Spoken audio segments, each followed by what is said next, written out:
welcome everybody. I'm your humble host of WTF, and that's what the fix stops to you. Also, I have who else is with me today? I'm Charity. I'm your co-host today on WTF. Hi, Charity. Hi, Charity. Listen, we got something really exciting in store for you all today. Now, I know. Hold on a second. Some of you know, a lot of you don't know, but you're fixing to find out who Corey Smith is with National Auto Care. He's our very special guest today.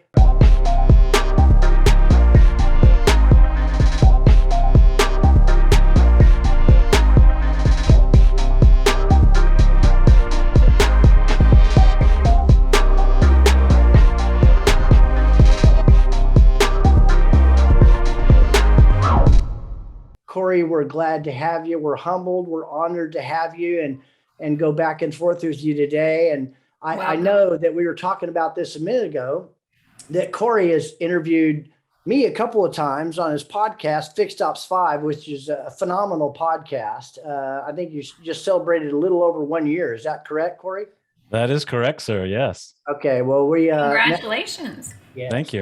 Now you get to see another side because nobody, it's like, okay, he does all these interviews, all these great people, and you get to learn a lot about them and their past, etc. But we don't know much about Corey. So today we get to find out about Corey. Corey, welcome to the show. Tell us a little bit about yourself. Man, I'm excited to be here. I've been looking forward to this ever since you came up with it. I think the name is amazing. Charity is Charity. Thank you. Thank you so much for allowing me to be a part of this episode. And you're right, Russell. That I do a lot of interviews. I talk to a lot of people, but not really a lot of people know a lot about me. So, realistically, if you want to go back to the beginning, take us to the beginning. Yeah, take us to the beginning. My dad was a really hardworking guy, and he looked at me when I turned 15 and said, "You need to find a job." And I said, "Okay." So I applied everywhere, Russell. I applied at McDonald's, bagging groceries, gas, never got a call back, right? So my mom brings me to this radio station, and I run in, I fill in an application. The program director comes out and he's like, "Okay, you're hired." I was like, "Really?" I went running to the car. I told my mom, I was like, "I got a job." She's like, "Okay, what are you doing?" "I don't know. I'll be right back." So, he told me what I was doing. I told my mom, I said, "I'm going to be a board op." And for those that don't know what a board op is, my only responsibility was to play commercials in between innings for the Red Sox games. The Red Sox were simulcasted from Boston to the station I worked for, and we would just play local commercials. And that was my only job. That's it. Wow. That's it. Now, I made a mistake, just like anybody else on the job, right? Halfway through the season, they said, "We'll be right back right after these commercial breaks." Well, guess what I didn't have ready? The commercial breaks. Yes. I was so in tune to the game because Roger Clemens was striking out every Detroit Tiger, right? I remember it was yesterday. And I just turned the microphone on, and my brother was in Boy Scouts, and they had a bottle drive that Saturday. So I talked about that until I loaded up all those commercials. And I remember commercials, the carts looked like 8 tracks. Russell's going to know what that means. Yeah. I don't know about Charity or not. Just a tiny bit. Just a tiny bit. Yeah. So that was my start. That was my real job. From there, I did radio for well over 15 years, meeting a lot of great artists like Garth Brooks, Shania Twain, Snoop Dogg, a lot of great country artists. And that really parlayed me to get as far as Boston market. I worked there for a while, and that was music was my first real love. Other than cars. Cars was my second love. See, these are things that nobody knew about Corey. Absolutely not. Nobody knows this. Pay attention, everybody. Yeah. Go ahead. I did know that you were into DJing, or perhaps still are, run a DJ business. I do, yes. I do still currently have a DJ company. I have 6 employees. We average about 116 events a year. I love being a part of a wedding. I mean, where else can you work for 4 or 5 hours where everybody there at work is in love, right? Wow. Yeah. True. It really inspires me, especially when I DJ on Saturday. When I go to work on Monday, I'm refreshed, right? So Okay. So during this tenure, you're finding this stuff about yourself and where your niche is and stuff like that. You obviously met somebody and got married and have children, because I know a little bit about that. When did you find time for that? oddly enough, it was at a wedding. She was flirting with me and I had no idea. None. Who is she? Who is she? My beautiful wife, Jessica. For those that get a chance to talk to her, please don't tell her what I look like. She can only see 10 feet in front of her, so I stay 11 feet back. We have been together for over 11 years now. Awesome. We have 2 beautiful children, Ben and Emma, who Ben is becoming a man. I mean, he's going to be 14 pretty soon. Emma's 10. She's my little peanut, right? She's always going to be my little peanut. Is that what you call her, Peanut? I do, yeah. Oh, yeah. She's my entertainer. I take her to events with me and she'll dance and she'll pass out stickers and she'll get on the microphone. She loves to be singing and entertaining, and Ben is just knee deep into basketball. Well, she could be the next American Idol. I hope so. I'll pay all the money to make that happen. Right, exactly. What kind of music do you like to play or DJ? When I'm DJing, I really like to play really upbeat music, and what I mean by that is it could be hip hop, it could be 70s, it could be disco, but the ultimate high for that side of me is when you're playing a song and you go to turn it down and everybody that's dancing to it is singing it word for word. Wow. That is the ultimate high for me. So whatever gets the crowd moving, I'm into. I love all formats of music. If I'm working around the house, I'm probably going to listen to country. If it's not country, it's 80s, 90s hip hop, because that was the era I grew up in. That was music I would listen to make my dad upset, right? Sure. Yeah. Yeah. The devil music, right? So, my dad always told me there was only 2 formats of country. I mean, 2 formats of music: country and Western. I love it. Yeah, this might tell a little bit on me, but I grew up and the Beatles were my band, and still my all-time favorite today. And back then it was love, love, love, and it's like my parents. It was the devil. I mean, the mop heads and all that kind of stuff. So okay, so you moved from all that. How in the heck did you end up? I mean, I met you about a year and a half ago. We just, on some of these, Zoom calls and stuff that we're all very passionate about. It seems to be a pretty tremendous following, with,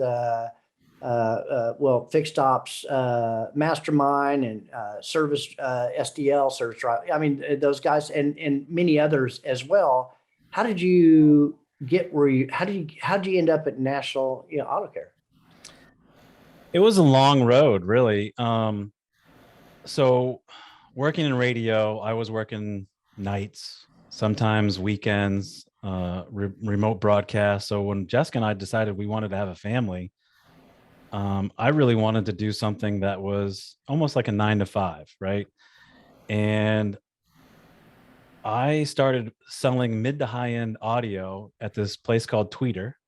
And a dealer owner came in and bought some stuff from me and really liked me and said, "You should work for my dealership." And I said, "I love cars." Sure. And they put me in the service department. I had weekends off. I learned a lot. And Gary Pouliot was my first boss at the car dealership. He was my service manager, and he promised to train me. And I'll tell you, he trained me and showed me the ropes. And I've been in the car business from 1998 all the way up to 2016. And about that time, I really wanted to give back to the auto industry. So some partners of mine wanted to start a fluid distributorship. So we started selling fluids to auto dealers, and I worked for JD Power on some consulting ventures, and I really wanted to train more. I wanted to be more of a trainer. So I sold the part of the fluid distributorship, went to work for Zurich North America. Thought that was going to be it, but I wasn't really, my passion wasn't met there. And then I reached out to National Auto Care, talked to Tony Wanderon, who had an amazing vision that I just vibed with. And I went to work for National Auto Care, and I've loved it ever since. I feel like I do so much for the company, and I love what I do. I wake up every morning just excited That's to great. help That's advisors really conquer the day, not let the day conquer them. Right. Well said. Yeah. No, one of the things Cherry and I really like, the people that come on here, they're leaders in the industry, and not just leaders, but there's a difference between leaders and servant leaders that give back. And there's something about you. I think, you and I connected real quick. I think we think a lot alike in that regard. It's important to help other people around you get what they want, and ultimately you get what you want. Mm-hmm. And, that's part of leadership, is to give back and help people around you, which you certainly done. But so a minute ago, you were talking about this guy said, well, hey, you should come to work for me at the dealership. And then next thing you said, you're being trained by some, but was it that easy to get you to go to work at the dealership? I mean, I like working at Tweeter. Don't get me wrong. I'm a gadget guy. Anybody that knows me knows I love the latest gadgets and sound systems. And I mean, Tweeter had mid to high end audio and big screen TVs, and I loved it. But again, working weekends, I missed out on family time, or I'd have to take a day off if I was going to DJ a wedding. So that was cutting into my, commission. Really, Saturdays are a big day to work on in retail. Mm-hmm. So when they offered it to me, I did mull it over, and Jessica was a big part of that decision, obviously. And it was probably a couple months working at Tweeter, and then flipping it and going to the dealership. Yeah, it was easy. Well, spending time with your kids back then too is probably really important and a priority. Retail can really kill that kind of stuff. Not keeping our priorities in check, not having a certain level of balance, which I think is really important, and or being around. You mentioned Zurich, one of the companies, and maybe that just wasn't a fit. Your passion wasn't there, and you found National Auto Care, and that's great. The vision that they had for you, and you've been with them how long now? A little over a year. So did you start when you came into National Auto Care? Was the podcast one of the number one priorities? That was Tony's vision. He's like, he looked at my resume, which has radio background on it, and he's like, with your resume, I think you should do a podcast and be our national trainer for fixed ops. I said, I'd love to. So my wife at the time was already doing a podcast. I didn't know a lot about it, so she trained me how to do the podcast, and the rest was history. It's another passion. It's just a show, right? I've done plenty of radio shows. I mean, I've interviewed Aerosmith, and I put together concerts. Oh, wow. and stuff like that. See, there's another tidbit, right? Yeah, I could tell you some stories off recording about Aerosmith. Oh, okay. We'll wait until we're not recording. Well, some of those I'm probably familiar with. Yeah, we love to have Aerosmith on. Oh yeah. Let's get Steven Tyler on here. Right. I don't know how many sobriety chips he has, but he's got a lot. Yeah, I've heard some crazy stories from that industry. So the Fixed Ops 5 that you do, what was your original intent when you started it, and has it changed or deviated in any way and taken on a life of its own, or took you on a different journey than what you ultimately thought when you started? Man, that's a great question, Russell. It did. It to me, Fixed Ops 5 was originally going to be 5 to 7 minutes. That's why the 5 was there, right? Mm-hmm. And the first couple episodes, you'll see episode 1 and 2, it was 5 minutes. And I got so many emails and so many people saying, man, it needed to be longer. I felt like it was done before it really got started. I said, okay. So then, you'll see as it started to progress to 11 minutes, 15 minutes. Now we're no more than 20 minutes, right? And then we kind of, it morphed into, what are your takeaways? And I'll ask the guest this: what is your takeaways from this episode that someone that's listening in these leadership roles can take away from it and really put into action? And that was the biggest thing from it, is I wanted it to be some tidbit of information that resonates with somebody, so it creates an action. I like that. Mm-hmm. Mm-hmm. So how do you think it's evolved since you first started? What sort of obstacles have you overcome? What sort of what has worked well? What hasn't? I think what hasn't worked well or didn't work well that we changed was the actual formatting of it. I think, the audience that I was looking for and the research that I had done after the first 2 or 3 episodes, there's tune out between, I think, 25 to 30 minutes. You have to really have an impactful show in order to keep that listener to listen from start to finish. Mm-hmm. Right. So I wanted it to be impactful. I wanted it to be short and sweet, kind of like a drive into work, right? Or a jog, right? That kind of stuff. But I also wanted to follow up with words. And that's why we did a blog. And that's why we also have a video that goes along with it. Because there are some people that like to watch. Mm-hmm. There's some people that only like to read. And there are some people that just like to listen. Mm-hmm. Right? So I wanted to get all 3 of those senses. I knew that from the beginning. And that has worked really, really well. Yeah, good for you for going through all that effort. Podcasts have come a long way, really have. And a lot of people are doing it. And I got to just watching some of the stuff that you do is given us some ideas. And Charity came up, after 2 or 3 people had wanted to do a podcast with me, and I was scared to death. What the hell am I going to say? What am I going to do? And so Charity came up with this idea. I'm telling you what, she's the brains behind this thing. WTF. It's really catchy. We know what people are thinking with that. And when you say, what the fixed ops, it's just like, people smile or laugh inside and they think, well, that's an interesting twist. And then we know that sometimes, obviously this is edited out, and we know what you just mentioned about having an impact, some kind of takeaway. We like some personal stuff in there. This has been quite an evolution for us as well, from mics to cameras to editing, and the way Charity has just found this niche where, we know people aren't going to watch the whole thing, the vast majority of them.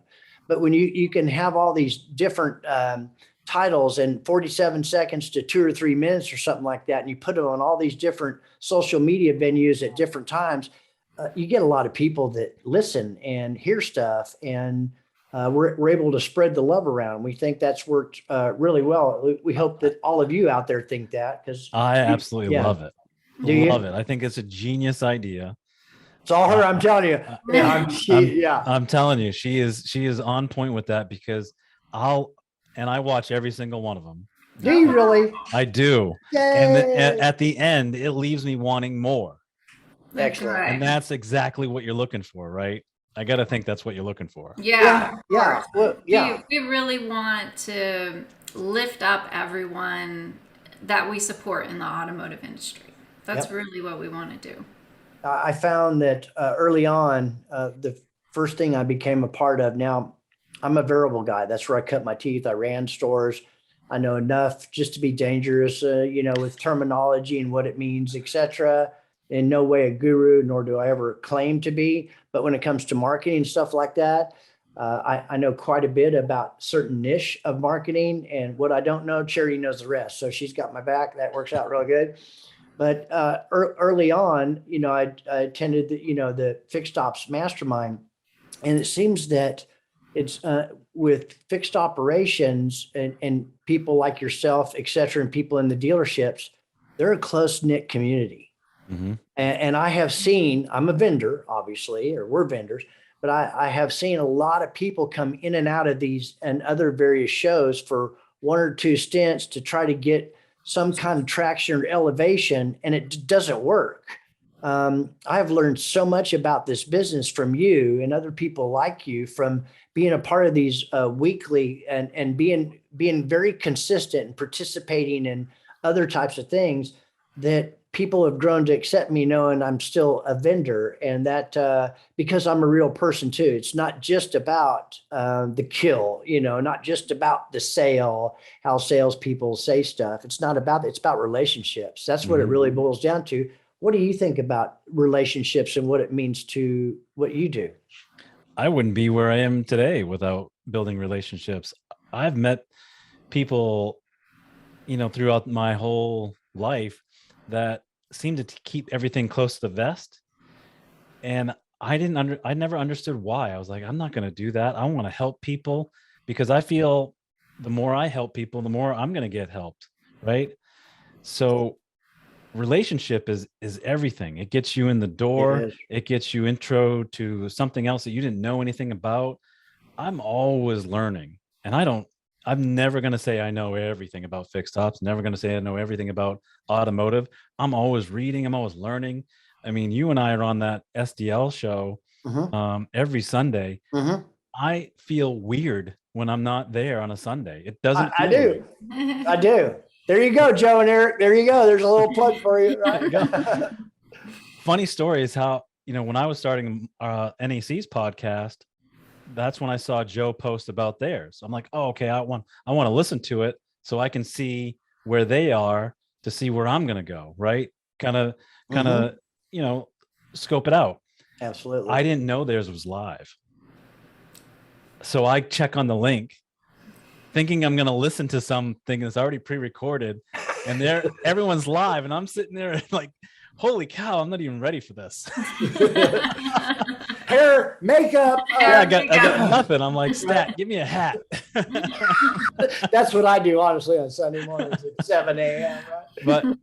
But, so I learned a lot from those guys and everybody on that show. And I instantly told them, I said, you guys got a really cool thing here, and anything I can do to help, anything that you need me for, just ask. And that's when they started asking about the gear that I have and all this other stuff, and I would share it all, right? And I sent them so many emails on what they could get and how they can sound better and all this other stuff. You did me too, remember? I did. Yeah. It's a learning curve for sure. Trying to get your microphones right, your quality right, and there's so many other aspects of it you can't control. What other people's microphones are, We're looking at editing, different editing equipment and things that we can do, just to further separate us. And thank you for those kind words earlier. What inspires you on a daily basis? I mean, I know helping people. Is it more than just that?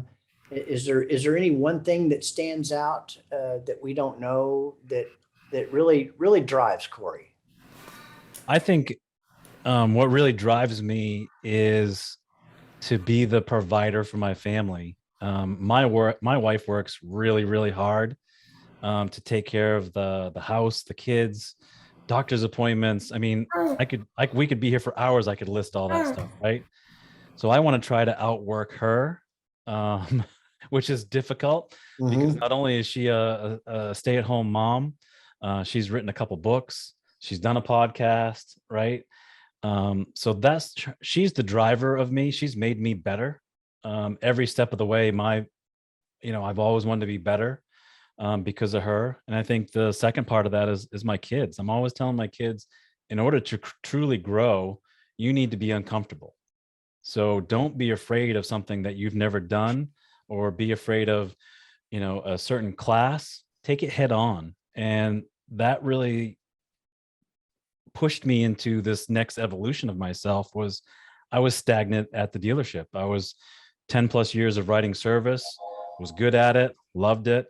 And I wasn't really miserable. I didn't know until my son was like, Papa, you're always telling me in order to truly grow, I got to be uncomfortable. Now it's time for you to do something else. and he really pushed me. He held me accountable. So those are my biggest drivers is my family. I want to give my kids more than I had at their ages, right? And that's the biggest driver of that, and really trying to outwork my wife, which is impossible. That's no, listen, I think people sometimes, especially me growing up, women that stay home and take care of the kids, they're undervalued in so many ways, because that is a tremendous responsibility job that they're tasked with, to maintain all the things that you're talking about. Yeah, the list could go on and on and on. That inspires me too. My wife is retired now, but she's a full-time Gigi. So she's down the street at our one of our daughter's house, and she takes care of two like infants during the day instead of passing them off to daycare and stuff like that. So that's it's quite. And then on the other side of things, I think it's really important. I believe this, particularly for our sons out there, and I'm sure it's the same way for women as well. But a man can't learn how to become a man except from another man, particularly his father. If not, and the father's not around, there needs to be somebody, a mentor type of person out there that we can put our faith and belief in. But it's imperative. And what you said a minute ago, I thought was really, really neat about basically you were saying, don't be afraid, step outside your comfort zone. It's fear, right? There's two kinds of fear: fear of what you know or fear of what you don't know. Mm-hmm. Some people become paralyzed and not willing to walk into the unknown, yet they know what the consequences are going to be when they stay with the fear of what they know is going to happen, because they repeat it over and over and over again. And you mentioned that your son called you on it, and that you do that with him. Don't be afraid, help him walk through that. That's really awesome stuff for anybody in life, right? Yeah, no, it truly is. And I'm thankful. And I do thank him every once in a while that he pushed me into that. And I've told him, we have a really close relationship. And I told him, I said, we're going through different phases of who we are, you and I. When I met him, he was 2.5, right? So I was his protector, right? Then I grew into being a role model for him. Now he's at the age where I'm a consultant. I said, you can take my advice or you cannot take my advice. But there are consequences for both. Yes. Yes, there are. The kid is, super, super smart. Like, he would be in here listening to classes that I would teach, and then I'd go away on travel, and he would actually go up to my wife and say, Mom, I'd like to play the PlayStation. And I know I've already played a lot today, but Noah's coming over tomorrow, and he's played this new game that I haven't played yet. I just want to play for like 20 minutes. Would that be okay? Oh my gosh. He closed her, right? He did the assumptive close. Mm-hmm. I hear that all the time. I bet you do know your charity. It's more time. Yeah. And she would tell me the story. I'm like, oh, he just closed you. That's an assumptive close. Yeah, I have gone through your feed a little bit, Corey, and you post a lot about success and drive and a mindset. So, is success a mindset to you, or what is your opinion on that? So success to me is a mindset, and we can feed our minds with either positivity or negativity, or sometimes a mixture of both. A lot of the stuff that I post on LinkedIn really resonates with me. And when it resonates with me, I want to share that. I want to try to live by it. Now, no one's perfect. I fall short just like everyone else. Sure. But all those things that I post, I firmly believe is a mindset. And the more that you have that mindset, and you remind other people to have that mindset and hold them accountable, they hold you accountable, it elevates everyone. It does. Makes sense. I think that's part of our connection with you, and some of the things we've talked about, because I really do believe that life begins at the edge of your comfort zone. It really does. We have to stretch. I'm not saying being comfortable. I think some people misconstrue what I'm saying with being comfortable, just like some people misconstrue what I say about a leader versus a servant leader. I know leaders out there that have a lot of things. They're the envy of a lot of people for a lot of different reasons because of their level of success, but they really don't give back. And those people are people I call people of status. And I have an acronym for that: still too arrogant to understand success. That's status. And they're not true leaders. They're not. They're users of people to get what they got. And they hold that, you mentioned earlier about why the people that hold stuff close to the vest instead of sharing it. I've met a lot of those people. I'm sure Charity has, and you have too. And personally, there's not much fruit on the tree. I mean, there's no, when the branches are bare, au contraire, I don't want to go there. I'm looking for fruit on the tree. And I think what you said is really right at it. Always, looking for ways to help elevate people. I know that sometimes I'll get caught up in a quagmire of stuff during the course of the day, or for me, sometimes a comparison trap to where I think I should be, or where I came from, or where I think I'm going, or other people around me, that I start to get a little depressed and on myself thinking.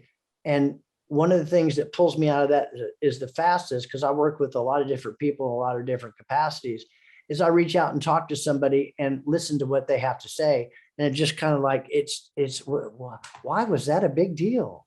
Why, who cares?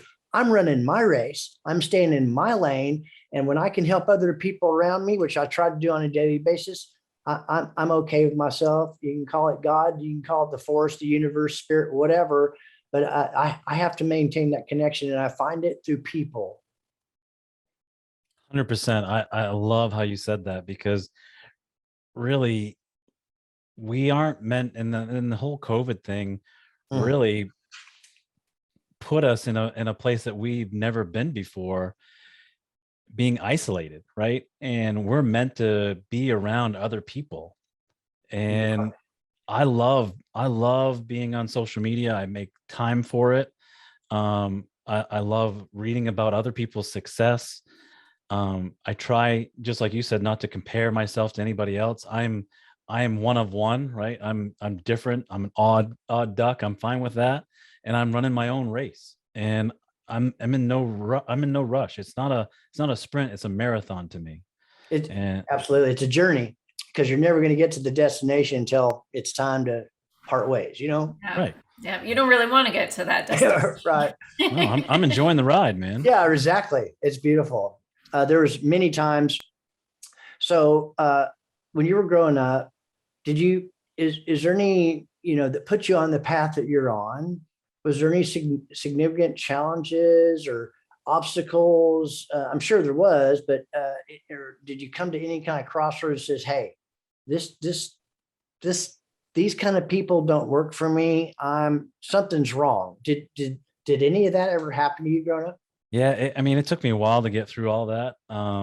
So I grew up in a small town in Maine called Pembroke, which is close to St. Stephen, New Brunswick, Canada. Oh my gosh, you're up there, aren't you? If that paints you a picture. Yeah. My stepfather was a hardworking person, and he instilled that into me, is to always rely on yourself, to work hard. That's why I've always had more than one job, right? For whatever reason, that was part of what he instilled in me. I was a kid that always got into trouble. If something got broken, I was in the middle of it.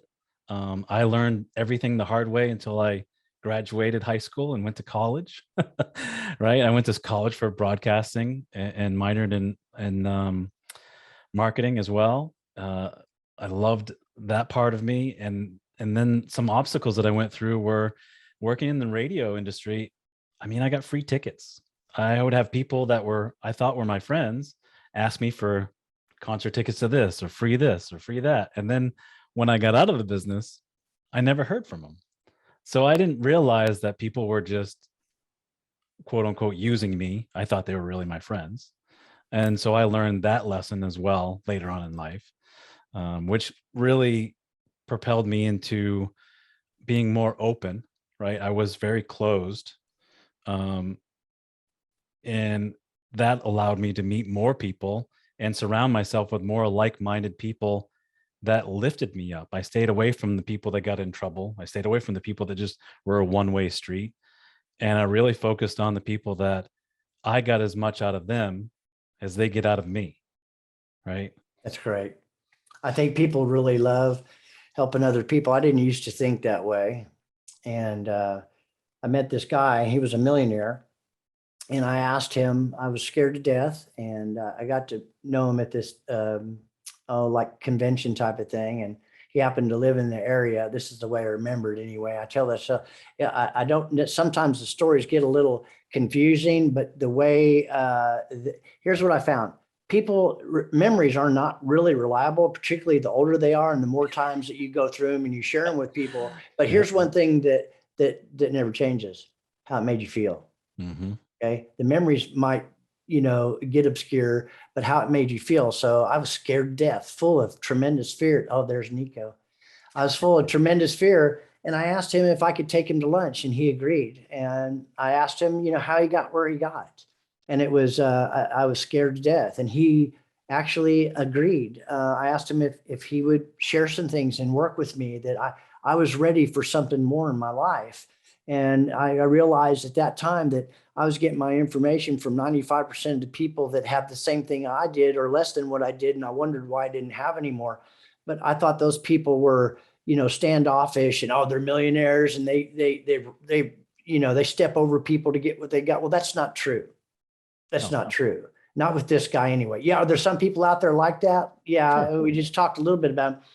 And he said, yeah, he'd be willing to work with me. But he made it very clear that I would have to be the one reaching out. We'd have to schedule meetings. I needed to be on time, and I needed that he was going to make some suggestions that I would find very uncomfortable. So apparently he had done this before. I said, oh, no, I'm ready. No. He said, just listen to what I'm saying. Okay. I'm going to make suggestions. And if you don't follow those suggestions, don't reach back out to me. I don't have time. Okay. Time is the most valuable commodity I have. Mm-hmm. And if somebody wants something I have, I'm willing to work with anybody to help them, because that's how I got where I got, by other people helping me as well. And one of the first things he recommended, he said, now I'm going to give you this book, and I want you to read for 15 minutes a day. Because he asked me if I read books. Up to that point, no. And I said, oh, I can read. He said, Russell, just listen to me. 15 minutes a day, not less, not more. If you'll do that, that'll be the start of a transformation. And in 1 year, you'll look back and you won't even know what happened. And it was Dale Carnegie on how to win friends and influence people. And it started an insatiable appetite. And my life completely changed. It didn't take a year. It took 6 months. I mean, I finally got it. And it sounds like that's something that you were surrounded with those kind of people. And you like to share that too. And sometimes I get a lot of resistance, and I'm sure you do too. And I try to help people sometimes that don't want to be helped, but I think they need to be helped. Mm-hmm. Look, you can't help them. No, they have to want it. Yeah, you got to love them where they're at and move on down the road. I don't wish them anything, because I was that way for the longest. I'm sure you were. We were hard-headed.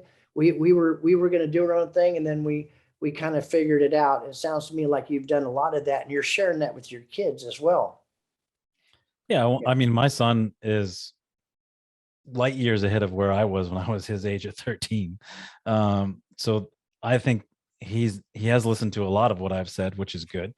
But I think it's really true what you're saying, is that there are people that you meet that, and I do too, is I'll help them, and they'll say, well, do you want to get paid for this? No, I don't want to get paid for this.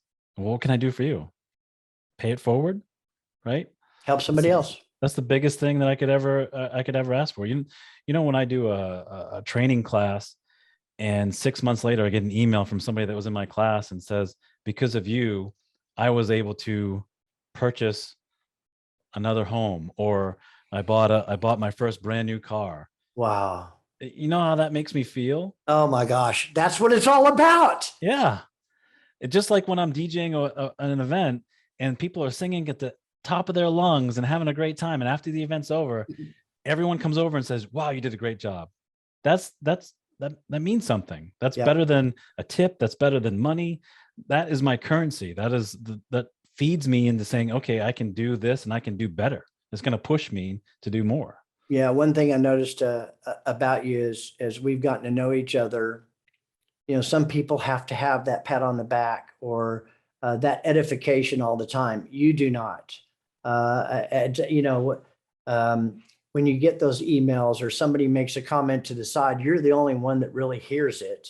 And that's what gives you the energy and the passion to continue doing what you're doing, because that's what it's really about. It's about paying it forward. It's about family. It's about balance. I mean, I don't know how many rich hermits or successful hermits, whatever you want to call it, there are, because it takes people. It takes a team. It takes a community, et cetera. I know that the last thing I want, and I was on a different journey at one point in time, but I don't want to be in the hospital or ill and not have any family around me. I'm not going to be sitting there saying, oh man, if I would just put a few more hours in at work or made this much more money, I wouldn't be here. I'd be able to buy this. Or that's not what it's about. When we get to know, it's about our family. It's about the legacy of what we left and what people say about us and the character and the integrity. And to me, it isn't that way for you too. Yeah. I mean, part of my spiel when I am in a room full of students is I tell them right up front, I'm here because my team at home is taking care of everything. My wife is leading the charge, and I get to be here to help you guys. And I hope you learn as much from me as I'm going to learn from you. And that is 100% true. I wouldn't be able to do this if my team at home wasn't okay with me being gone for 4 or 5 days a week. Wow. I mean, that is, that really hits home, because when you say that to people and they hear you edify your family and your wife and the tremendous responsibility and the job that she has and what she holds together for you to go out and to do what you do.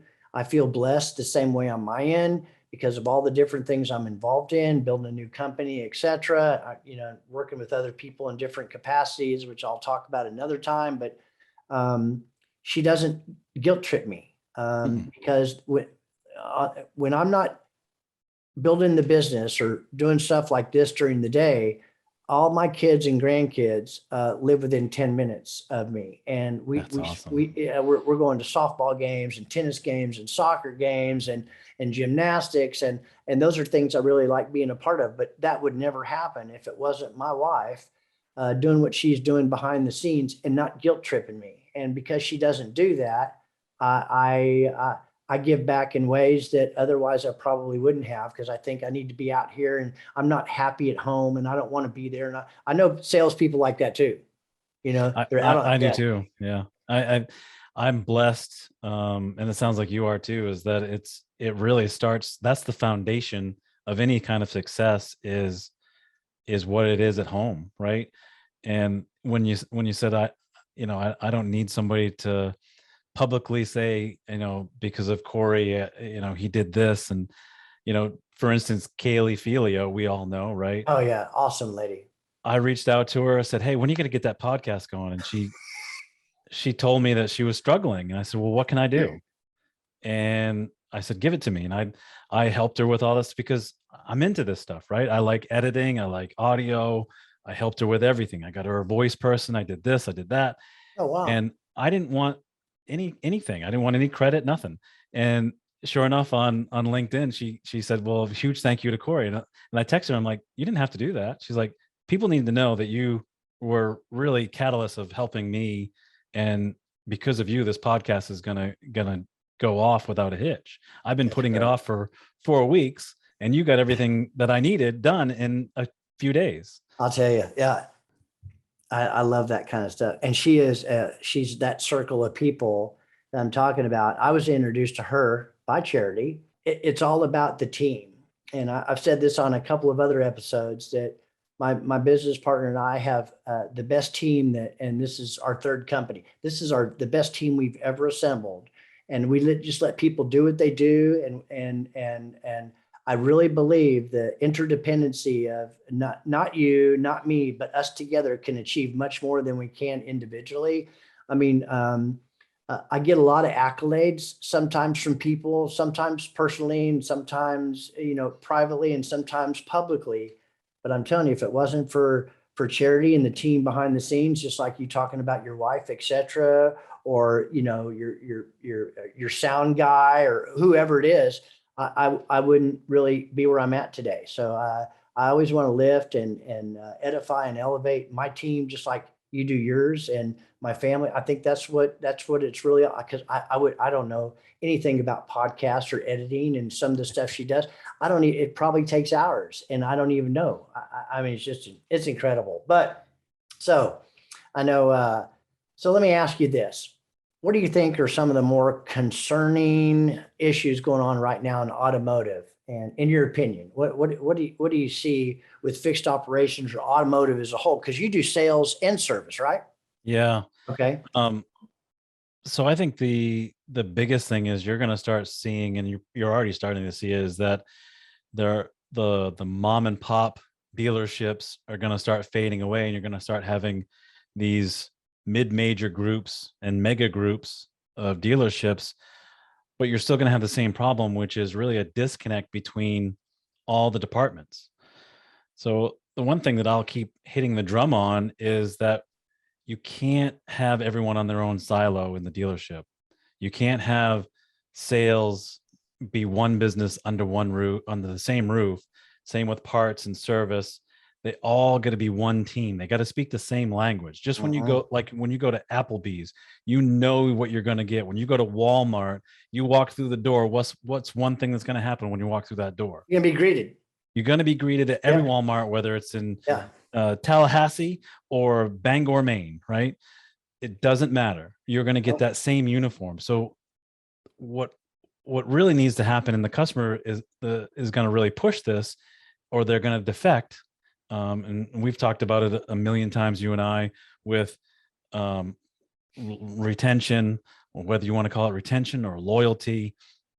The customer is going to be the driving factor when the dealership finds out that, well, why didn't I get Mrs. Jones back, right? And the dealerships that really get it are building those teams together so that they're all speaking the same language. Sales is introducing the customer to service and parts, and service when they have a customer that's got a 12-year-old vehicle that is not worth fixing, they introduce that person to sales, because they're all part of that same team.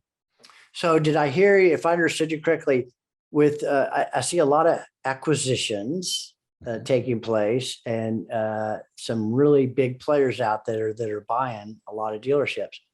Do you think it's because of those reasons, and they think they can bring that together, and that's what was missing? Or are you saying that that's still missing and will continue? It's still missing. You know, the bigger groups have gotten bigger because they've done some really great things acquisition wise, or they've hired the right talent, and that's going to get you really, really far, as we've seen in the market. But what's going to get you even further is having core values and almost treating it like a family. Now, excuse me, with National Auto Care, what really gravitated to me to want to work there is they treat you like family. They want to lift you up, and I think dealerships have to have that same type of mentality, because you're in the dealership for 8 to 12 hours a day, right? With these people, you spend more time with these people than you do your family. And if you're not going to like everybody you work with, but you should at least be able to get along and want to drive to keep that customer coming back to you over and over and over again. Well, knowing you the way I know you, that's what you live and breathe. You're not saying it just because you're on this, because we've had other conversations. You're about bringing people together and being a cohesive team working together. I don't see a lot of people that there are some, and some of them I know, but there's in the overall scheme of things, there's not. They're in there for the quick buck. They go in, they do some really process training, and I don't think they get a lot of buy-in. They leave, and next thing you know, they're out. So do you you bring an aura, you bring a style on your philosophy, and it's not just about the process. It's about their why and getting buy-in and all that stuff. How does that continue for you and National Auto Care? I mean, do you go back once a month? I mean, how you go in for a week and leave? That doesn't sound like the Corey Smith model that I understand. Is there more? No, there's a ton more. And a lot of it is sending out continued emails to the team, even if I don't see them on a face-to-face basis. The boots on the ground that go into the dealership on a weekly or bi-weekly basis. I've taught them things to go into the service department to see. I've almost trained them to be me, to walk in and speak the language. You were saying earlier, I know I'm a variable guy, right? I fixed ops, but if they can speak the language and talk about ELR effect, and their CSI scores and what does their alignments look at and how is the team coming together, going in and just being my eyes and ears there and reporting back to me, that's how we continue that growth. I don't want to be a one and done person. I want to, even when the dealership is say, okay, we're good right now, I'm still sending out email or texting the manager saying, hey, how's everything going this month? What's it look like? What are you seeing out there? Right. Because that helps me. And it also gives me more energy to really put back into them when they say, after your training, Corey, we went up 0.2 of an hour per repair order. And that meant millions of dollars to us. And our team lasted longer because the burnout rate is huge. Yeah. I sit here thinking that what you are, because we talked a lot about family and some of the things you shared. It's another side that I never got to hear, which is one of the reasons we wanted to do this. But it's almost like you're a psychotherapist or a counselor, and you're going into a family that has serious communication problems, and they're on the outs, and you try to pull the whole team together and find out what the source of contention is and matters on how to resolve conflict. Is that about right? Yeah, I mean, and in some cases, you have service managers that weren't trained to be service managers, so they don't know what to do really, and they're not getting properly trained. So when I give them, or even ask them, I'll say, "Hey, do you have a written process?" 9 times out of 10, they'll say no. Well, you and I both know, Russell, if it's not written down, it's not a process, right? You equate it into sports teams. I know you're in the Dallas area, right? So if the Dallas Cowboys don't have a game plan for their game that they're playing on Sunday, are they going to win?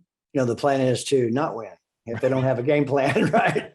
Right. If they're not prepared, you're prepared to fail, right? Yeah. So preparation equals control. There you go. No, I think it's great. I tell people, success is a progressive realization of a worthwhile dream with goals, but and that's great. But most people stop there and they don't understand. You got to take it from vapor to paper. You just have to do it. Yep. That's great. I grew up differently in the automotive business where I learned to play as a team. Where I would come in twice a week. I had this pattern, and I was taught this by my mentor in the car business about the proper way, the road to the sale. And it's not coincidence, chance, or luck. Russell, you got some ability. Now we're going to show you how to enhance that ability. Okay. There is a road to the sale. And same thing with it, front or back there's a process. And if you deviate from that process, it costs you gross, repeat, referral, CSI, and SSI, right? It just creates dissension. I would come in early and work the service drive twice a week, get to know the advisors, listen to some of the things that they would do. And here's one that stands out that I still use today that are 6 of the most powerful words in the English vocabulary in dealing with conflict. And that is, I apologize, can you forgive me? And shut up. And usually they end up apologizing right after that for, coming off at you because it wasn't about you. You just happened to be there listening. Do you agree with some of that stuff? Or I totally agree with that. You're speaking my language right there, Russell. I'll teach the advisors to have a mindset that I don't want you to say it out loud, but in your head, I want you to say, I didn't build it. I didn't break it. I didn't buy it. I'm just here to help you. However you portray that to the customer, do that. Early on in my career, I took it personal. I took it like I was Mr. Toyota, that they were mad because their Corolla didn't work and it was my fault. It's not my fault. I too would be upset, Russell, if your $40,000 vehicle didn't work. Let's try to figure it out. Right. And at that time, all the walls come down because they think that they're going to get pushback from someone at the dealership because they have in the past. And if you can be that difference maker and have that mindset, then all of a sudden you're different, right? Yeah. I would have customers ask me a question about something like, what's an O2 sensor? That's a great question, Russell. Let me find out. Another advisor after the customer would leave say, you know what an O2 sensor is? I said, yeah. But how powerful it is for me to say, I don't know the answer. Let's go find out together. And then I would thank them because I learned something new. Wow. That is, that's a tremendous, and you know what? That's true. People try to pin me, as I'm sure you do at times.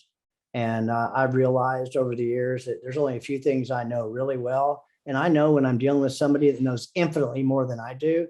And for whatever reason, it seems like they're bringing me down this wormhole because they want to check to see how I'm going to answer something. I just say, I don't know. But my business partner does. Let's set up a meeting and we can both find out together. That's exactly, yeah, it works really, really well. And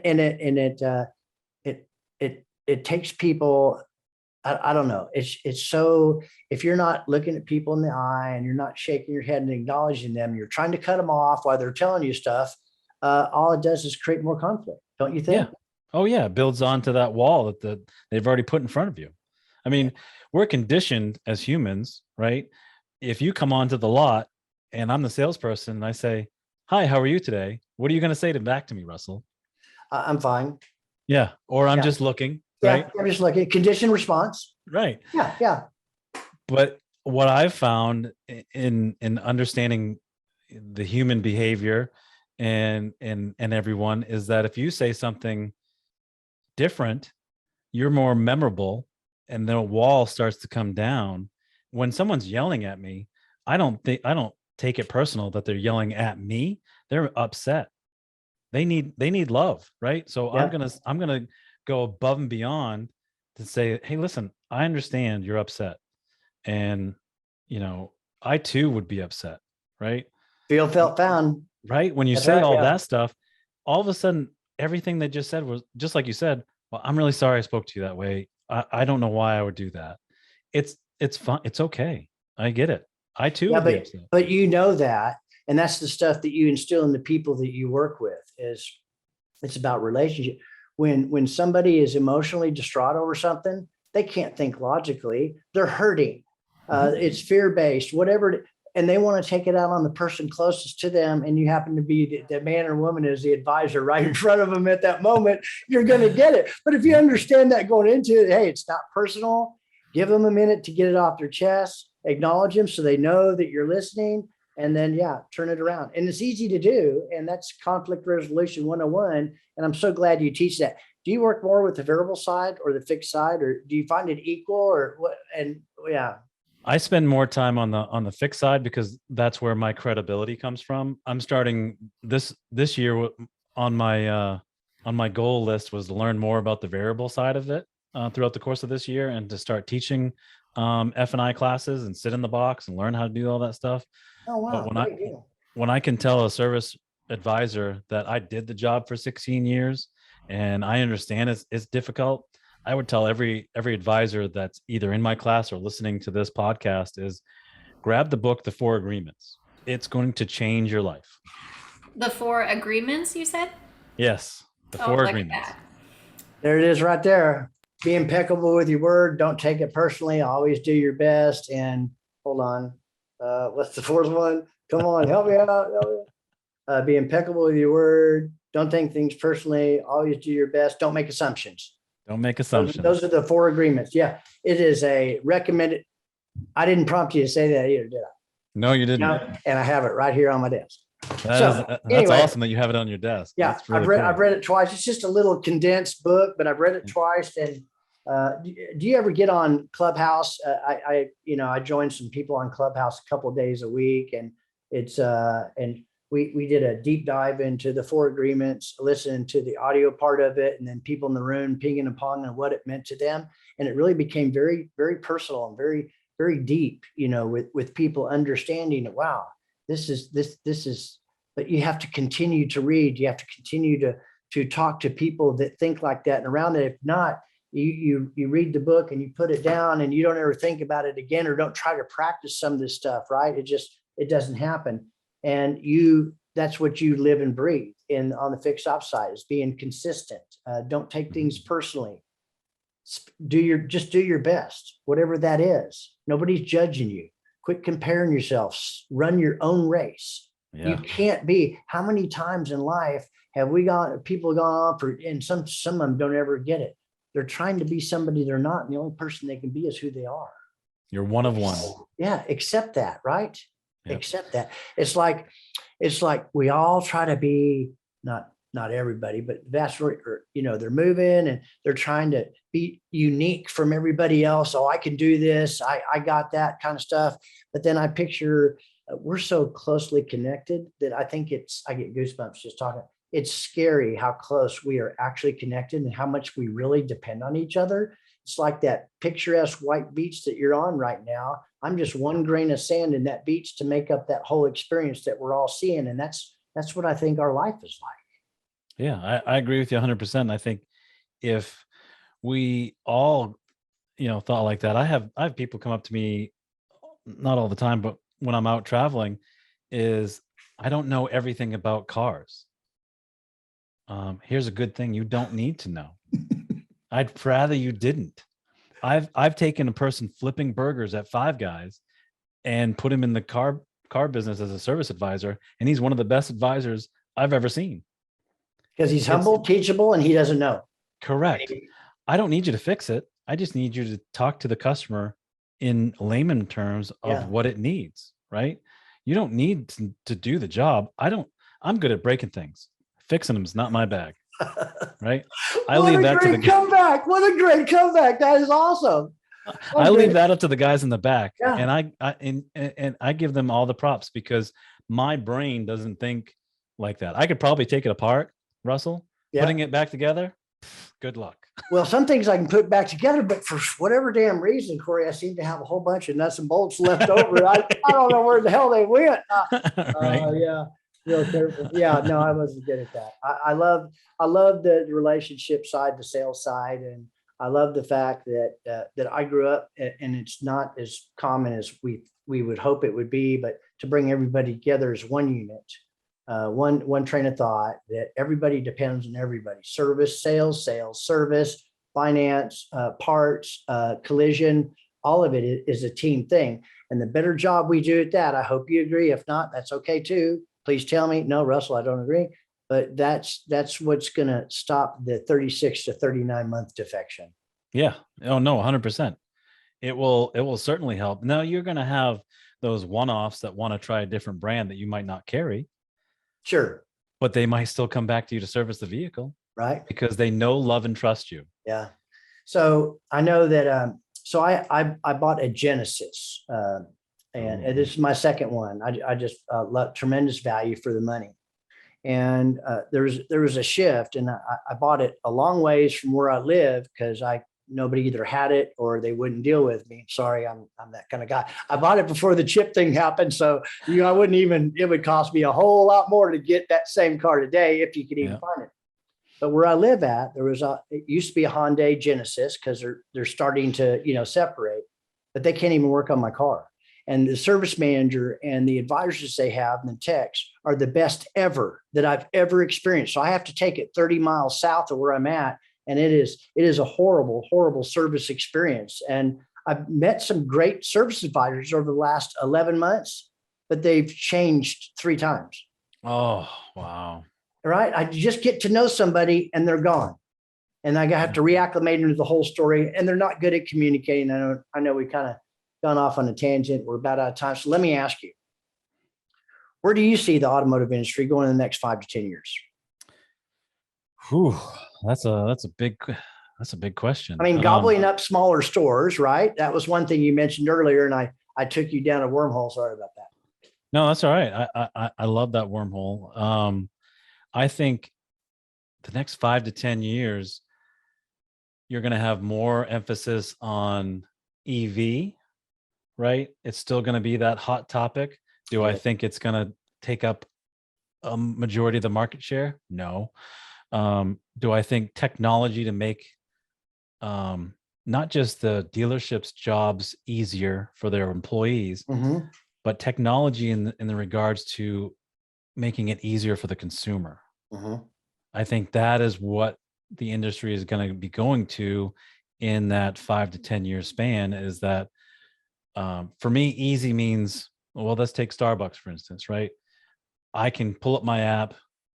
I can pay at any particular location I want to drive to. I can use my rewards points, or I can pay with my debit card. You know a lot about Starbucks, man. I do. By the time I get there, my coffee is ready, right? Yeah.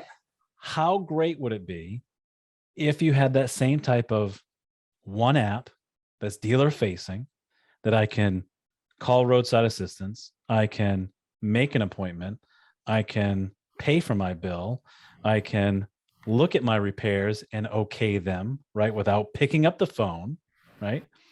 I can get the value of what my trade-in might be. I can find out what vehicle service contract I have and how much time I have left.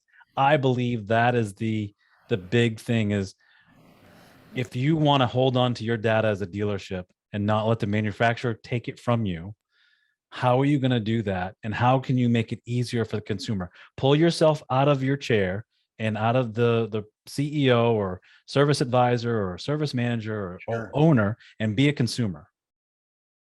Look at it from the consumer's point of view. So I was recently at NADA. I met this guy. I know who he is. His name's Glenn, but I had never had a chance to meet him and listen to him. His name's Glenn Lundy. Yeah. Okay. So he just came off a podcast with Lou and Fred, who the car guys, right? They're going to be on next week. So, but he made his comments about referencing technology from 1922 to 2022 and how fast things move, from Ford all the way to, reporting revenue for the first time on the internet in 1997, which really wasn't that long ago. And he believes that in the next 5 years, technology will move that same 100 years, because people are going to find ways like what you're talking about to work with it and let it work for you and bring things together instead of being as scary as it has been. Some of it's pretty scary. I'm sure you would agree. Yeah. And Glenn Lundy is so energetic, right? Oh my gosh, yeah. You feel his energy and you walk out going, wow, that was amazing. It's like going to church on Sunday. Well, yeah. Well, I don't know how yet, but Charity was asking me, and I'm going to get him on our show, because he is a guy that pays it forward. And there's been some places and interactions that I've had, extremely small venues you wouldn't think, and he's there. So he's all about balance and not, being the status guy. He's very humble, and he's all about paying it forward. I think you probably agree, right? Oh yeah, he's a huge family guy. He's got a huge family too. Man, he does. So we kind of burn things up. So let me ask you. You have the floor for the next couple of minutes. Anything you'd like to share with our audience about you, about what you're doing, how they can get a hold of you, etc. It's yours. It's all yours. Oh, wow. Okay. Well, you can send me an email at csmith@nationalautocare.com. The company that I work for, we provide ancillary products for auto, RV, and power sports. And, we're always looking for growing. Growth is our motto for 2022, whether it's growth with a dealership that wants to do business with us, whether it's an agency that, wants to leave a legacy behind and wants a bigger partner and under a bigger umbrella. And a National Auto Care will certainly dive into that. Those are the things that we're all about. It's, all about partnerships, our training, whether it's F&I, sales, or service. We want to be a partner. We don't want to be a vendor. We want to be a part of your success, and we want to learn as much from you as much as you learn from us. That's great. That's Charity. Really nice. Are you there, Charity? I'm here. How's Nico made a small appearance? Now, Nico is part of this show too, but he doesn't make too many appearances. Yes. And he can be a little disruptive as well, which I well, apologize for. no. Listen, we all have families and kids, so we understand. And anything you'd like to ask Charity before? I don't think so. It was great hearing from you, Corey, and I get the added benefit of watching this several times as I go through and edit it. And it was really nice to hear your perspective. I know you're moving from Maine down to South Carolina or North Carolina? South Carolina, yeah. South Carolina. So I wish you all the best in that move. And of course, if there's anything we can do for you, just let us know. Yeah, I certainly will. And Nico is very, very cute. You're so lucky. Oh, thank you. I love him to pieces. He happens to be just a very loud baby. Yeah. Hey, that's the best ones. He's the next president. You never know, right? Let whatever they want to be. That's as long as it's legal, moral, and ethical. I encourage them to step out and do the very best they can. Well, listen, all of you out there listening, you heard it today. We were very honored and blessed to have Corey Smith, and a lot of you may know the Fixed Ops 5 and National and all the things that he does, but now you understand a little bit more about the man and who he is on the inside and how he thinks the way he thinks and why he does the things he does. So if there's anybody out there that has any questions, I'm sure Charity's going to have stuff at the end when this gets edited, right, Charity? Oh, yes. We'll have all your contact information hovering around the screen. Contact Corey. Corey, thank you so much for attending WTF. And that's What the Fixed Ops. Go find him, like us, share us, LinkedIn, Twitter, Facebook. He's on all those places. We're on all those places. We love you all, and we'll see you next episode. Thank you, everyone. Thank you, Corey. Thanks, Thank you. Corey.